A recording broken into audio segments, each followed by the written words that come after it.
পাইছি, সেসব নিয়ে বলতে গেলে আমার সময় অনেক ফুরিয়ে যাবে। আমি আপনাদের একটা কথা মনে করিয়ে দেব যে আমাদের বাংলা সাহিত্যকে যিনি পুঁথির উপর দাঁড় করিয়েছিলেন, একজন রামমোহন রায় হন, আরেকজন বিদ্যাসাগর। কিন্তু যেহেতু পুঁথির উপর দাঁড় করানো হবে না, সেইখানে যে যারা মরুদ্যান তৈরি করেছিলেন তার প্রথম আর্কিটেক্ট কিন্তু ছিলেন মাইকেল মধুসূদন দত্ত, যিনি অনেক কিছু দিয়ে গেছেন। যিনি ইউরোপ থেকে ফিরে আসার পরে বাংলা ভাষাই জানতেন না, সেই মানুষটা বাংলা ভাষাকে যা দিয়ে গেছেন সেটা বাঙালি আগামী 1000 বছরেও তার ঋণ শোধ করতে পারবে না। সেই মাইকেল মধুসূদন দত্ত বিদ্যাসাগর সম্বন্ধে কয়েকটা কথা বলেছিলেন তার চিঠিতে। আমি সেটা যতবার পড়ি ততবার আমি স্টান হয়ে যাই যে সত্যি মহাত্মান মানুষ বোধহয় মহাত্মান মানুষকে চিনতে পারে না। বিদ্যাসাগরের ওই রকম একটা বেঁকে গেল মানুষ, বড় মাথা, সবাই বলতে জোরে কই, সেই রকম একটা মানুষের মধ্যে সে অত প্রাণ ধারা থাকতে পারে, অত করুণা ধারা থাকতে পারে, সেটা ফিল করছিলেন মাইকেল মধুসূদন শুধু ভার্সাই শহরে। এনার গায়ে ডুবে আছেন, যে কোনো সময় ফ্রান্সের পুলিশ তাকে অ্যারেস্ট করবে। এই সময় হঠাৎ আমার মনে হলো যে আমি কাকে স্মরণ করবো? স্মরণ করি একটা মানুষকে, যে মানুষটার নাম বিদ্যাসাগর। খেয়াল করে দেখবেন, ভার্সাই থেকে 144 কবিতা লিখেছিলেন, 100। সে 144 কবিতা যে লিখেছিলেন মাইকেল মধুসূদন দত্ত, সেগুলো জাহাজ থেকে পাঠিয়ে দিয়েছিলেন বেঙ্গলের একজন পাবলিশারকে। এবং ইউরোপে বসে লেখা বাংলা সাহিত্যের চালান হয়েছিল সাগর পার্বে কলকাতায়। সেখান থেকে মাইকেলের সেই 44 কবিতা পাবলিশ হয়েছিল। অদ্ভুত ব্যাপার, সেই 144 কবিতার মধ্যে দেখবেন দান্তের কবিতা ছিল গান্ধীকে উপলক্ষ করে, কালিদাসকে উপলক্ষ করে, জয়দেবকে উপলক্ষ করে, বাল্মীকিকে উপলক্ষ করে, কৃত্তিবাসকে উপলক্ষ করে। কিন্তু সমসাময়িক কালে মাইকেল স্মরণ করেছেন 3 জনকে। একজনের নাম হচ্ছে আপনার ঈশ্বরগুপ্ত। ঈশ্বরগুপ্তের কথা আপনারা সবাই জানেন। ঈশ্বরগুপ্ত আমাদের বাংলাকে কি দিয়ে গেছেন, বাংলা সংবাদপত্র জগতে তিনি কি দিয়ে গেছেন সেটা আমরা ভাষায় প্রকাশ করতে পারব। ঈশ্বরগুপ্তকে 44 কবিতা স্মরণ করেছেন। আর স্মরণ করেছেন রবি ঠাকুরের মেজদা, ভারতবর্ষের প্রথম আইসিএস সত্যেন ঠাকুরকে। আর তারপরে 2টি কবিতা স্মরণ করেছেন ঈশ্বরচন্দ্র বিদ্যাসাগর। ঈশ্বরচন্দ্র বিদ্যাসাগরকে সেই কবিতা বিখ্যাত। হ্যাঁ, সেই কবিতা তো লেখার পরে তিনি একটা চিঠি লিখেছিলেন। আমি সেই চিঠির 3টে লাইন বলে আর দু একটা কথা বলে আমি আমার বক্তব্য শেষ করবো। আমি আপনাদের বোর করবো না। চিঠিটা আমি একটুখানি 2 থেকে 3 লাইনের চিঠি পড়ছি, শুনুন।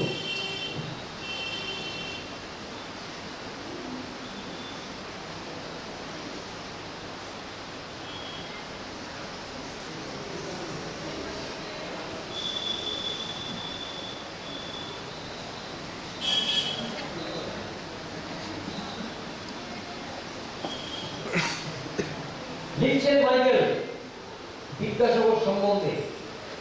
ওই রকম লেখা একমাত্র মাইকেল মধুসূদন দত্তের পক্ষেই সম্ভব, যিনি অবিভক্ত ছন্দে প্রবর্তন করেছিলেন বাংলা সাহিত্যে মেঘনাদ বধ কাব্যে। তিনি লিখছেন, স্প্লেন্ডিড ফেলো।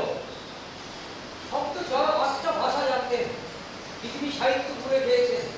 প্রথম শব্দ splendid fellow, the first man among us, first man among us, above fluttering any man, grand energy, which is the companion of your genius and manliness of heart, real friend and righteous man, not only Vidyasagor but Karuna Sagor also.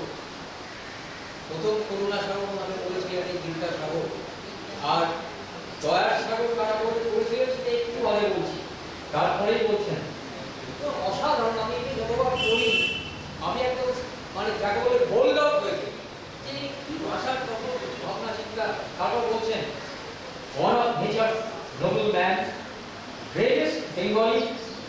বেঙ্গলে, Michael Madhusudan Dutta বলছেন greatest বেঙ্গলে। তারপরেই বলছেন তার মধ্যে 3টি গুণের সমান হয়েছিল। কি সেই 3টি গুণ? প্রথম গুণটি বলছেন genius and wisdom of an ancient সেজ।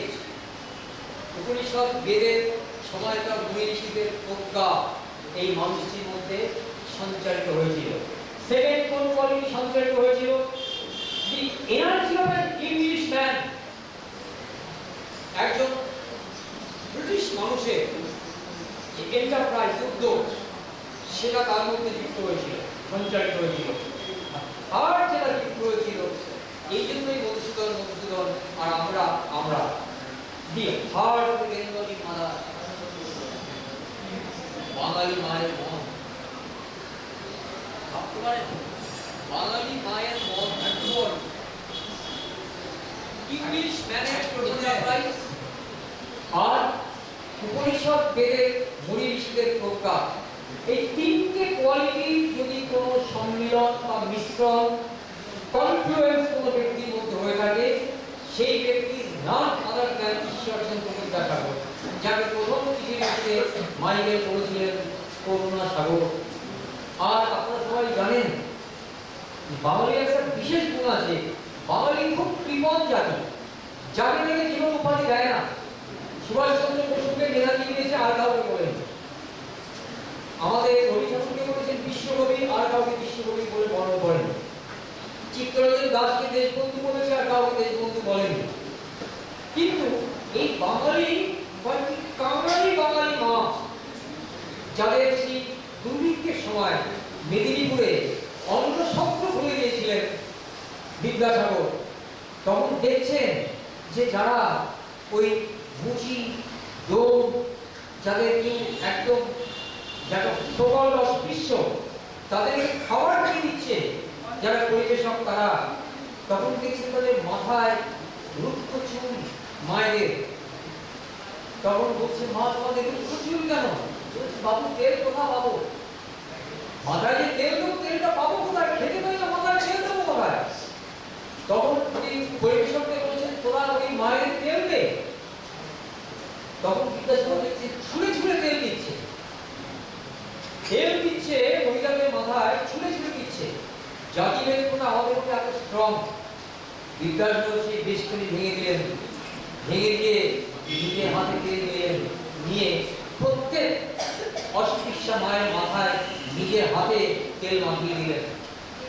সেই দিন থেকে মেদিনীপুরের মাটিতে ওই মায়েরা বলল, তুই দয়ার সাগর। এই দয়ার সাগর কথাটা ওই বাঙালি মায়েদের তৈরি, তারা বিদ্যাসাগরকে বলেছিলেন। করুণা সাগর বলেছিলেন মাইকেল, আর দয়ার সাগর বলেছিলেন অস্পৃশ্যা মায়েরা, যাদের মাথায় বিদ্যাসাগর নিজের হাতে দিয়ে মাখিয়ে দিয়েছিলেন। বিদ্যাসাগর, বিদ্যাসাগরের কথা আমি বলা শুরু করি, আমি 2-2.5 ঘন্টার নিচে বলতে পারবো না। শঙ্করনাথকে বলা শুরু করে, ও একই অবস্থা। রামচন্দ্র কবিকে বলা শুরু করে, একই অবস্থা। সো নাইট উইল পাস, আপনাদের বোর করবো না, আমি আমার বক্তব্য শেষ করছি। সবাইকে নমস্কার জানাচ্ছি, ধন্যবাদ। আসলে স্যার আমাদেরকে ধন্যবাদ জানাচ্ছেন। আমরা যুদ্ধ হলাম, আসলে সময়ের সংকুলন না হওয়াতে আমরা স্যারের কাছ থেকে সমস্ত তথ্য আকর হিসেবে গ্রহণ করতে পারলাম না। যেটুকু পেলাম মনিকোঠায় রাখার চেষ্টা করবো আমরা প্রত্যেকে।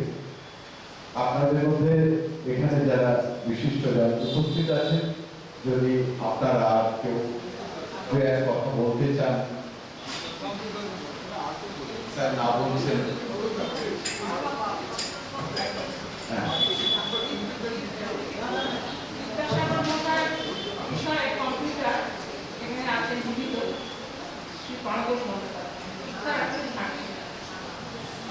আপনি আপনার সংক্ষিপ্ত একটু রাখুন।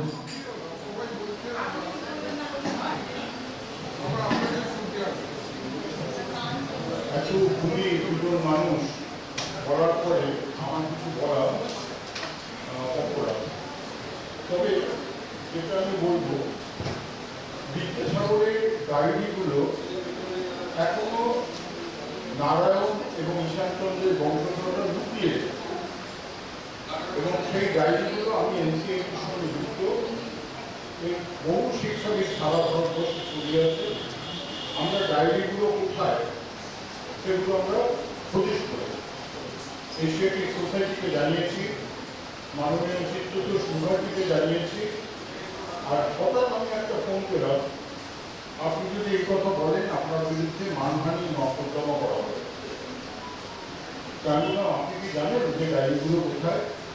বলে আপনাকে আমি সাবধান করছি, মানহানি মকদ্দমা করা হবে। আমি শুনে আশুতোষ সেনগুপ্ত মশাই, হাইকোর্টের বিখ্যাত লয়ার, উনি আমার বন্ধু, উনি বিদ্যাসাগরের কথা করেন, বলে যে আপনি খুব এরপরে ফোন এলে আপনি ভয় পাবেন। ওই দেখুন আমি আপনি এরকম বলবেন না, আমরা কথা বলতে গিয়ে দেখেছি 2-3 বার ওই ফোনটা এলে আমি হাইকোর্টে জনস্বার্থ মামলা। আর এটা তো প্রকাশিত হলো, আমাদের উচিত বিদ্যাসাগরের এই ডায়েরিগুলো যাতে প্রকাশ করা হয়, প্রত্যেকটি প্রতিষ্ঠান তারা যেন শিক্ষা দপ্তরে করে। শিক্ষা দপ্তরে আমরা সচেতন, অধ্যাপক কমলান দত্ত চলে গেছেন, তিনি তার জীবনের শেষ লেখা লিখেছেন, দয়ার সাগর, করুণার সাগর অতি প্রাচীনকাল থেকে আছে, কিন্তু মানবাধিকার জীবন শব্দটা নবীন। এবং সমগ্র বিশ্বে কার্লমার্ক্সের সমসাময়িক এই বিদ্যাসাগর সর্বজনের মানবাধিকার তার অন্যতম শ্রেষ্ঠ প্রবন্ধ। এবং মানবাধিকার মানে তার শিক্ষা, স্বাস্থ্য, সুস্থ জীবিকার ব্যবস্থা করা হবে। বিদ্যাসাগর যখন শিক্ষা নিতে গেছেন, শিক্ষার মাধ্যম হচ্ছে সংস্কৃত, নজর ভাষা আর শব্দের ইংরেজি, সাধারণ মানুষ পারে। আর বিদ্যাসাগর শুধু বাংলা নয়, বাংলা, ওড়িয়া, হিন্দি, অসমীয়া প্রত্যক্ষভাবে বিকশিত করেছেন এবং অন্যান্য ভারতীয় ভাষায় কীভাবে বিকশিত করলে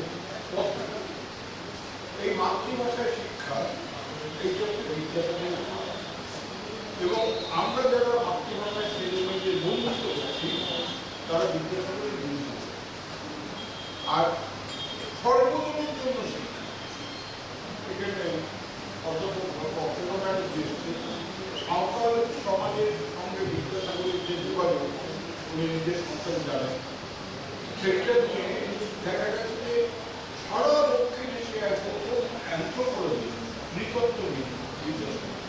আর উনি গিয়েছিলেন সেখানে ওই মাতৃভাষায় সাঁওতালদের শিখিয়েছে, বাংলা ভাষা চাপায়। আমরা বিদ্যাসাগর সম্বন্ধে শব্দ জানতে শুরু করেছি, আগ্রহ শুরু করেছি, আরও জানা দরকার, আমরা জানি খুব কম। আর সবচেয়ে আমি বেশি কৃতজ্ঞ থাকবো আপনাদের অধ্যক্ষা অধুনা চক্রবর্তীর কাছে। তিনি বললেন সিঙ্গুলারিতে এই যে শিক্ষিকা, শিক্ষক, স্কুল, গ্রামের মেয়েদের যে তারা টিচার হয়, সেখানে বিদ্যাসাগর সম্বন্ধে তাদের যদি সচেতন করতে পারে, আমার সমস্ত বাংলা গ্রাম উদ্ভাসিত হয়। এই দুটো বড় ভাবনা ভবিষ্যতের জন্য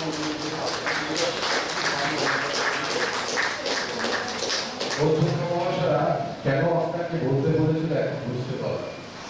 মননে এবং অনুভবে আপনি কতটা ছুঁয়ে যেতে পারেন সেটা আপনার বক্তব্য থেকে সেটা বোঝা যায়। ধন্যবাদ আপনাকে স্যার। আপনাদের মধ্যে আর কেউ কিছু বলবেন তা আপনি বলবেন।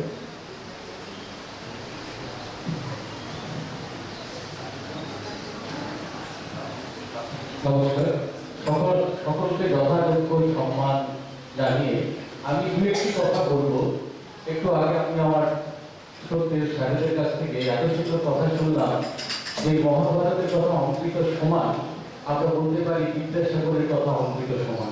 ঠিক সেইভাবেই আমি এই কথাটাও বলতে পারি যে বিদ্যাসাগরকে সম্পূর্ণভাবে জানতে গেলে তার এক বন্ধুকে জানতেই হয়, তার নাম মদনমোহন দত্তালঙ্কার। কেন সেটা আমরা যে বর্ণ পরিচয় বা আমরা যে ছোটবেলা থেকে বর্ণ পরিচয় পড়েছি, সেই বর্ণ পরিচয়ে আগের ইতিহাসটা যদি একটু জানা যায় তাহলে সেটা বোঝা যায়।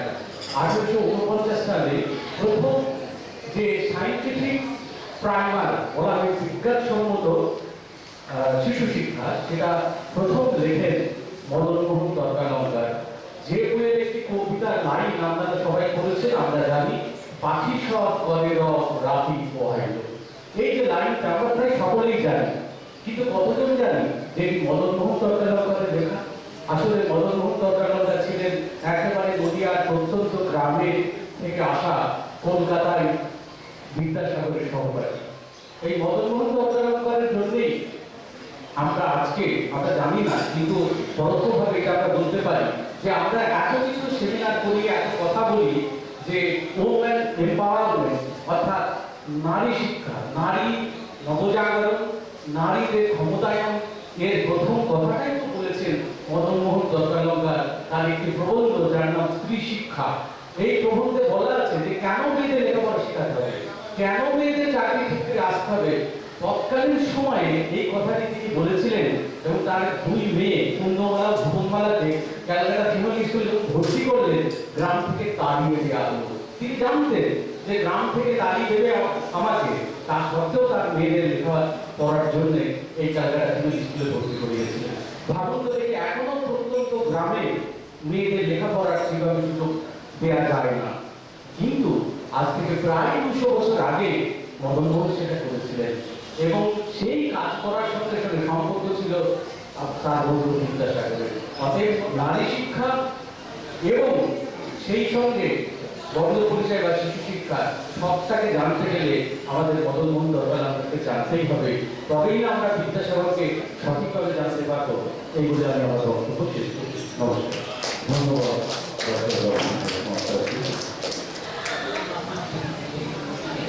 আমি ভাবছিলাম যেহেতু আপনারা বারবারই বলছেন কেউ বলবেন না, ডক্টর শঙ্কর নাথকে একটু অনুরোধ করবো আপনার বক্তব্য, আপনার উপস্থাপনা অসাধারণ হয়। আপনি আমাদের কলেজের আগে গেছেন অন্য সূত্রে, অন্য কাজে, তো আপনার উপস্থাপনায় আমরা মুগ্ধ।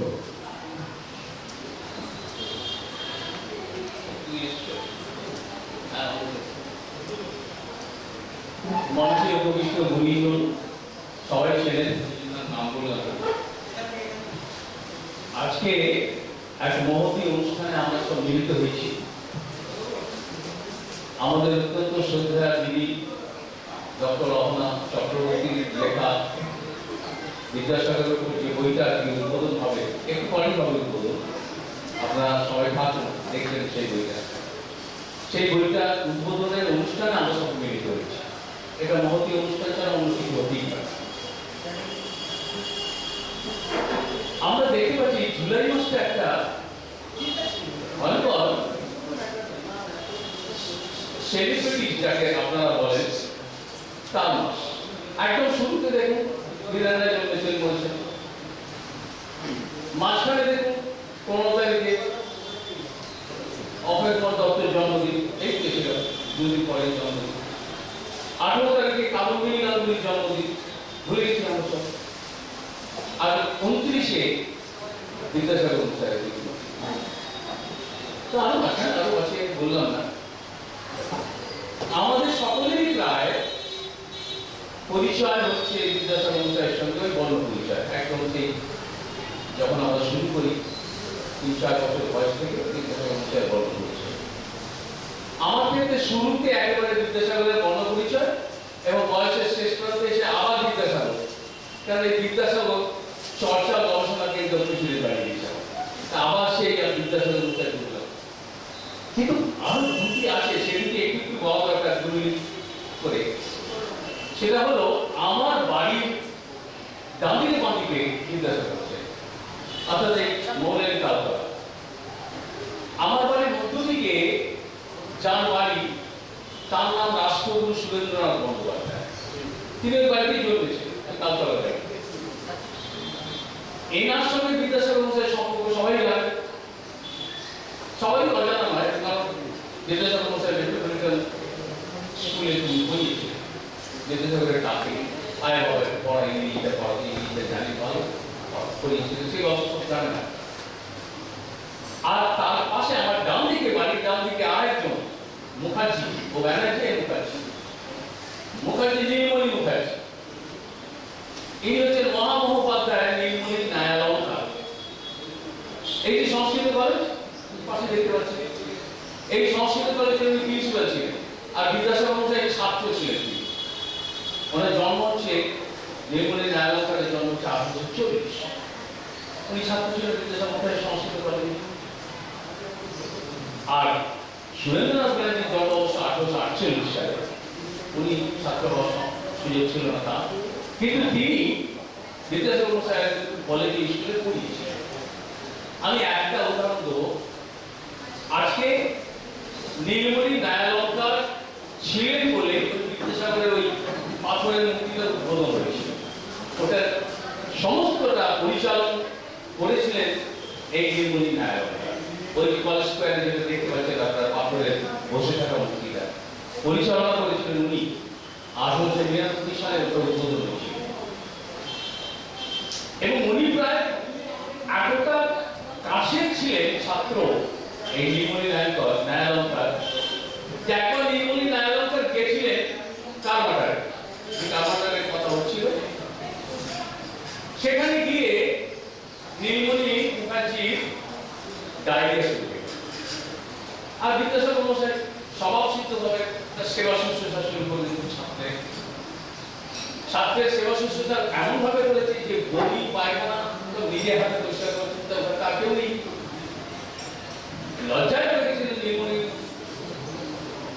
তিনি বলছেন, আমি তো লজ্জায় পড়ে গেছি যে স্বয়ং তার নিজের হাতে আমার মাস্টারমশাই সেবা করছেন, বমি পরিষ্কার করছেন, পায়খানা পরিষ্কার করে দিচ্ছেন, কাপড় পরিয়ে দিচ্ছেন, পাল্টে দিচ্ছেন। আমি বলেছিলাম যে মাস্টারমশাই আপনি এটা করছেন, আমার খারাপ লাগছে। বলে কি রে, আমি তো বাইরে দিয়ে রাখলাম। বিদ্যাসাগর মশাই বলছেন, মানে জামাই করবে সেটা হয়নি, যে কোনো কারণ হয় আমার দোষীগুলো করছিল এই বিষয়ে কোনো সন্দেহ নেই।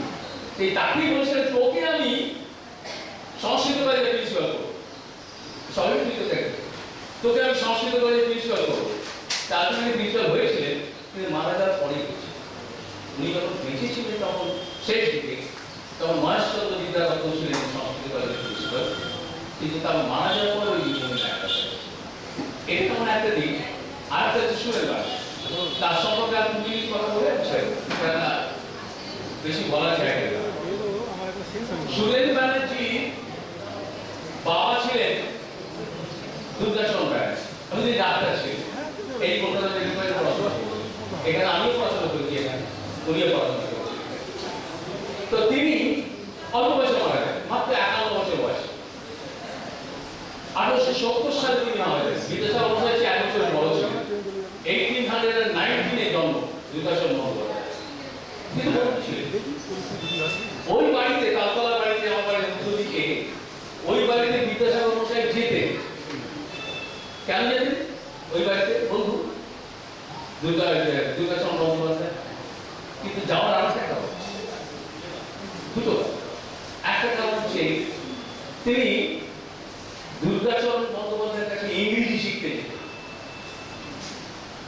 বিনিময়ে দুর্গাচরণ বন্দ্যোপাধ্যায় বিদ্যাসাগর মশাইয়ের কাছে সংস্কৃত শিখতে যেতেন, সংস্কৃত শিখতেন। উনিও এখানে আসতেন এই ধর্মবাগানের বাড়িতে। তাহলে কেমন আদান প্রদান ছিল ভাব বিদ্যাসাগর মশাই এবং সুরেন ব্যানার্জির ভাব। তো সেই বন্ধুর ছেলে সুরেন ব্যানার্জি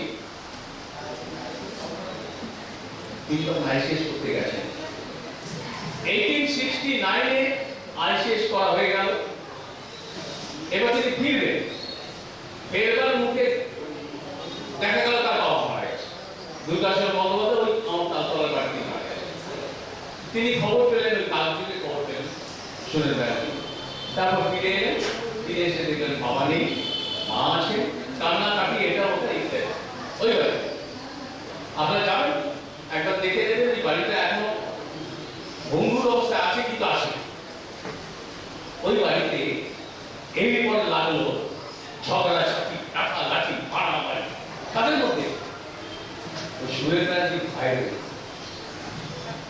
দেবেন্দ্রনাথ ব্যানার্জি, সুরেন্দ্রনাথ ব্যানার্জি, উপেন্দ্রনাথ ব্যানার্জি, মহেন্দ্রনাথ ব্যানার্জি আর জিতেন্দ্রনাথ ব্যানার্জি, 5 ভাই, 1 বোন শিবদ্রী। এদের মধ্যে বোন ছিল না, 5 ভাইয়ের মধ্যে লাগালাগি।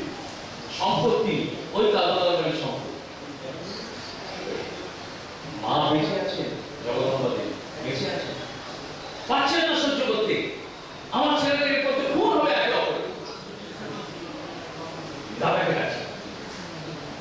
ছাড়া উপায় নেই।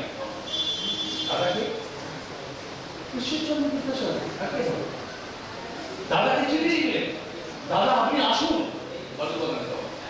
আপনি আসুন, আপনার ভাইপোরা সব লাগালাগি মারামারি করছে, খুনোখুনি করছে, আর আমি মা হয়ে দেখতে পাচ্ছি না। উনি এলেন বিদ্যাসাগর মশাই তালতলা বাড়িতে এলেন।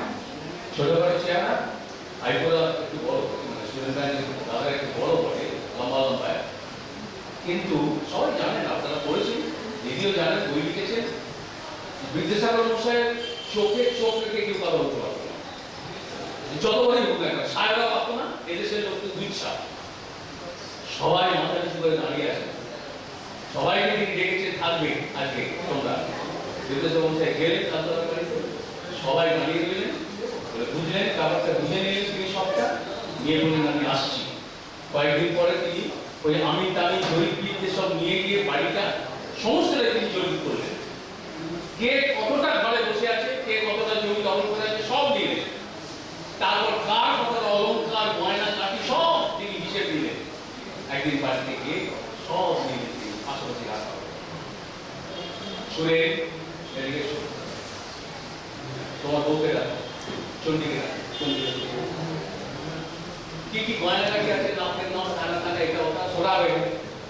কারণ ক্ষমতা ছিল না যে একটা লুকিয়ে রাখবে আলমারির ভেতরে, বাকিগুলো নিয়ে আসবে, ক্ষমতা ছিল না।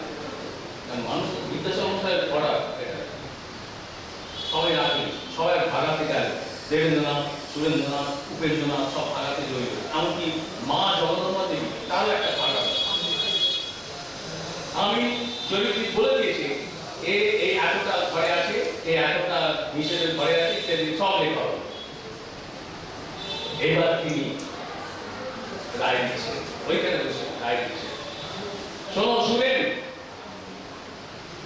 তোমার বাবা তোমাকে আইসিএস করার জন্য অতটা টাকা তোমাকে পাঠিয়েছিল, মনে আছে? হ্যাঁ হ্যাঁ, ওই টাকাটা তুমি বার করে নিয়ে এসো আলমারি থেকে, ওটা তোমার মায়ের টাকা লেখা আছে, মায়ের টাকা দেওয়া, কেন বাবা দিয়েছিল, বাবার টাকাটা শোধ দাও, বাবা তো নেই। প্রত্যেককে এইভাবে দিয়ে দিয়ে আলাদা আলাদা করে একদম হিসেব করে 6টা পৃষ্ঠা তিনি নিজের হাতে লিখলেন, অমুক অমুক পাবে, অমুক অমুক পাবে, এটা লিখলেন, লিখে টিকে দিয়ে গেলে বলে দেয়। কারণ ঘাড়ে দুটো মন্দির ছিল না, একেবারে নিখুঁতভাবে সেগুলো পালন করেছিলেন প্রত্যেকটা ভাই। ওই বাড়িতে আপনারা আসবেন, বাড়ির অনেকটা অংশ এখন কোনো জায়গায় রয়েছে। ওই যে 6টা পৃষ্ঠা লিখেছিলেন তিনি, সেই 6টা পৃষ্ঠার ফ্লেক্সিবিলিটি কপি আমার কাছে আছে। ওনার বড় যে দাদা, মানে দুর্গাচলের বড় ছেলে দেবেন্দ্রনাথ বন্দ্যোপাধ্যায়, তার যারা রয়েছে এখন বংশধর, তারা আমাকে দিয়েছিলেন সিন্ধু থেকে অরিজিনালটা। আমি তো অরিজিনালটা দেখছি বিদ্যাসাগর মশাই হাতে লেখা, আমি বলি এটা অন্তত আমাকে একটু কপি করে দিই, অরিজিনালটা থাক আপনাদের কাছে, তো কপি করে আমি রেখে দিয়েছি। শেষকালে বিদ্যাসাগর সই করেছে ঈশ্বরচন্দ্র শর্মা, 1883 তারিখটা দেওয়া আছে, সেপ্টেম্বর মাসে দেওয়া আছে। কিন্তু ওনারা বলেছেন এটা ডিটেলস আপনি যে কোনো কিছু বলুন, কোথাও লিখবেন না, কেন আমাদের শরীরই কোনো ভাবে, এই জন্য আমি লিখিনি এখনো, কিন্তু বলতে বাধা নেই বলে বলে। তো এই হচ্ছে ঈশ্বরচন্দ্র বিদ্যাসাগর, এই ছিল সেটা একটু ঘটনা বললাম, আর একটু বলবো না, পঙ্কজদা বলতেছে সেই জন্য একটু বললাম। সবাইকে ধন্যবাদ জানাচ্ছি। আমি শিমুরানি কলেজে 2বার গেছিলাম, দিদির কলেজ। আমি একবার বলতে গেছিলাম আমার বিষয় ক্যান্সার থেকে মুক্তি পাওয়ার উপায়, আরেকবার আমি বলতে গেছিলাম অ্যাস্ট্রোনমিক্যাল সায়েন্স নিয়ে কলেজের বিষয়ে বলতে গেছিলাম।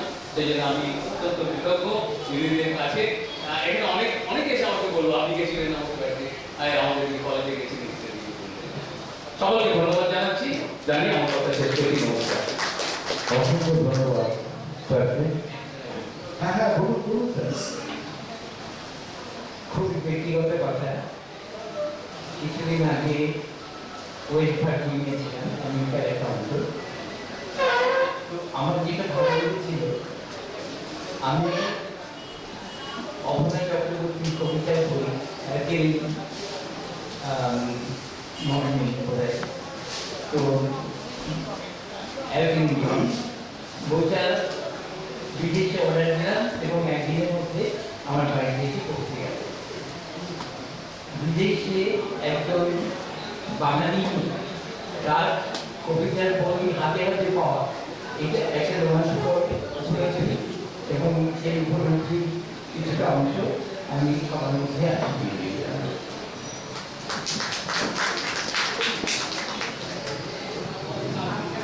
আমরা এখন শেষ পর্যায়ে এসে গেছি। আমাকে অর্চনাদি বললেন যে আমি একটা গান গাইবো, সাঁওতালি গান, যার মধ্যে বিদ্যাসাগর মহাশয়ের নাম উল্লেখ আছে। আমি কি গাইতে পারি? এবার আপনাদেরই জিজ্ঞাসা করছি, গাইতে পারেন? সাঁওতালি গান? কোনো কবিতার নাম, গান যার মধ্যে বিদ্যাসাগরকে শ্রদ্ধা জানানো, এটা অর্চনাদিই পারে।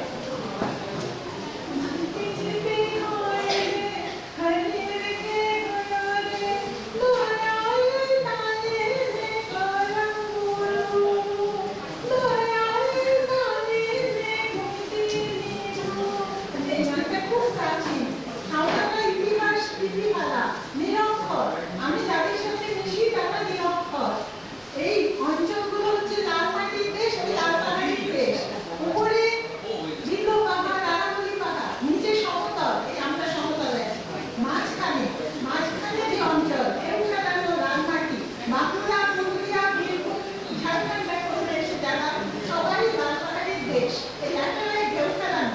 এইখানে যত সাঁওতাল গ্রাম আছে সব জায়গায় এই গান গাওয়া হয়।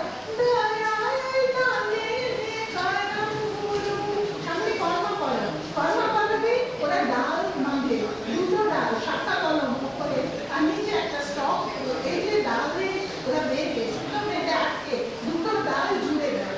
এইটা দেখে আমি আশ্চর্য হলাম, কোথায় শিখেছো? কেন কর্মগুরু কে? কোথায় থেকে? নাম জানি না। ছবি আঁকা আছে। কি ছবি? অনেক জায়গায় ছবি, যে একজন চেয়ার টেবিলে বসা, পায়ে জুতো এবং তার শার্ট পরা, ধুতি পরা, হাতে একটা ডায়েরিতে তিনি লিখছেন টেবিলে রেখে। এই হচ্ছে কর্মগুরু। চেহারাটা বসানো বিদ্যাসাগর।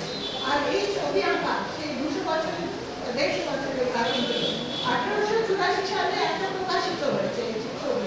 এটা অনেক জায়গায় আছে। কর্মাটারি গিয়ে দেখি, আশপাশে যে কর্মাটি, সব জায়গায় এই গানটা আছে। কখন গাওয়া হয়? এই গাছ পোতার সময়। এই গাছ পোতা শিখিয়েছেন বিদ্যাসাগর। আলিপুর এগ্রি হর্টিকালচার থেকে নিজে গ্রাফটিং শিখেছেন, হর্টিকালচার শিখেছেন।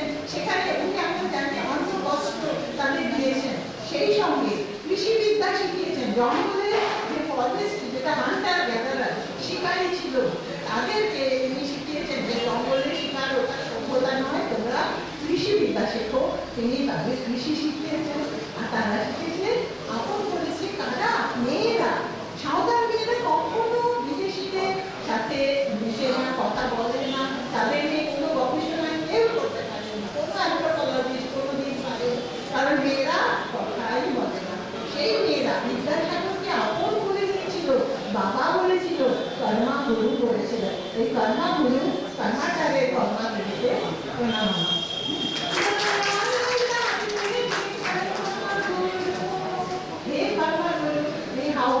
এই জল, এই বৃষ্টিধারা আমাদের শিশুর চারাদের, এই নতুন উদ্ভিদের এই ডালটিকে, পোতা ডালটিকে যেন বাঁচিয়ে রাখে। সেই আম ডাল এখনো কর্মাটারে দুখানা আম গাছ বিদ্যাসাগরের হাতে গ্রাফটিং করা বেঁচে আছে।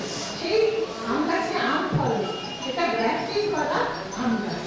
সবাই আপনারা আম গাছ দুটো হাতে থাকুন। এই যে নবপত্রিকা সামনে আসছে, নবপত্রিকাকে বনস্পতি, ক্যানোপি, তারপর ট্রি, তারপরে ঘাস, গাছলাইন, এই সব মিলিয়ে আমাদের দুর্গা আর কিছু না, শুধুই নবপত্রিকা, আসল দুর্গা। তাকে আমরা যেন সৃষ্টি করতে পারি। নমস্কার।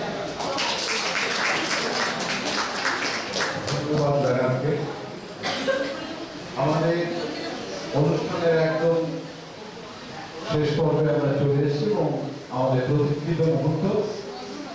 আমি লেকচার সিরিজ 1, 2, 3, 4 চারটে লেকচার সিরিজের যারা কোঅর্ডিনেটর, তারা আহ্বায়ক ছিলেন, তাদেরকে মঞ্চে আসতে অনুরোধ করব। মঞ্চে ভূমিষ্ঠ বিশিষ্ট অতিথিদের হাতে আজকের বিদ্যাসাগর সম্পর্কিত যে পুস্তক প্রকাশ অনুষ্ঠান সেই পুস্তক তাদের হাতে তুলে দেওয়ার জন্য, একই সাথে আমরা সবাই মিলে সেই পুস্তক প্রকাশ আমরা আমাদের মননে রাখতে চাই।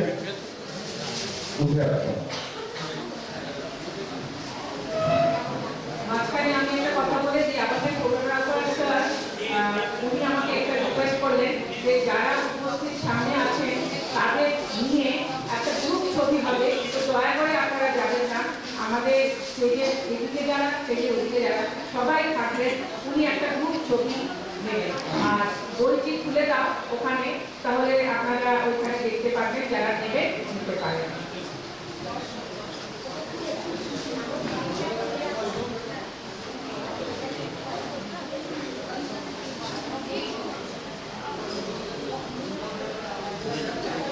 আপনাদের প্রত্যেকের কাছে বইটা আগে হাতে পৌঁছে যাক, তারপরে একসাথে আমরা সবাই উন্মোচনে যাব।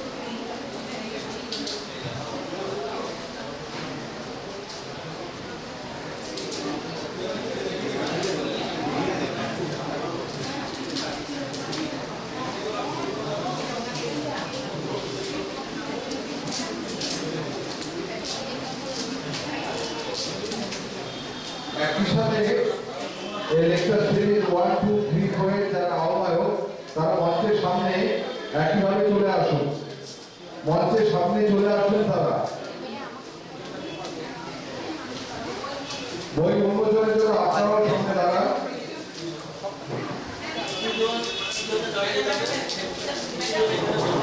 না, বই প্রকাশ আগে হচ্ছে, এখন সামনে আসতে।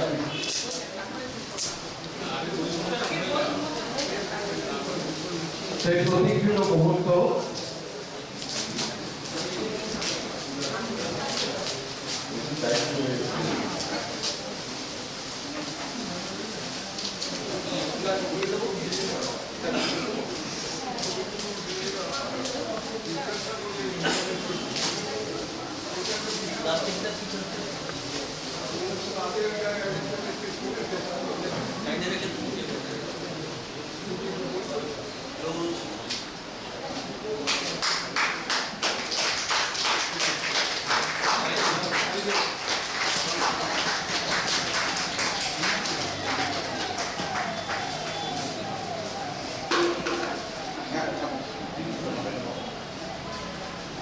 তাহলে স্যার পিছনে এসে যাবেন।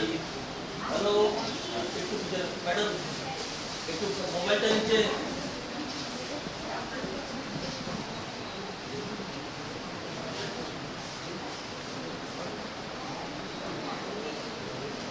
আপনি নিয়ে নেন না একটা বই।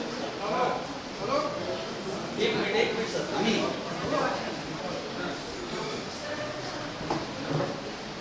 उन्हें दिए दें।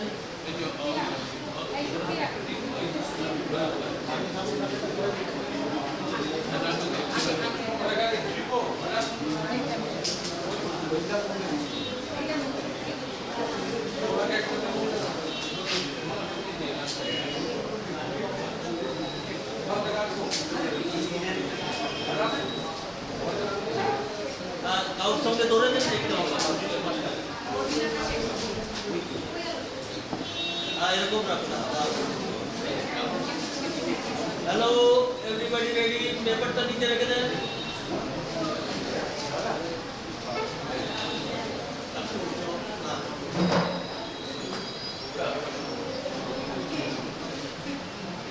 ম্যাডাম মোবাইল আসতে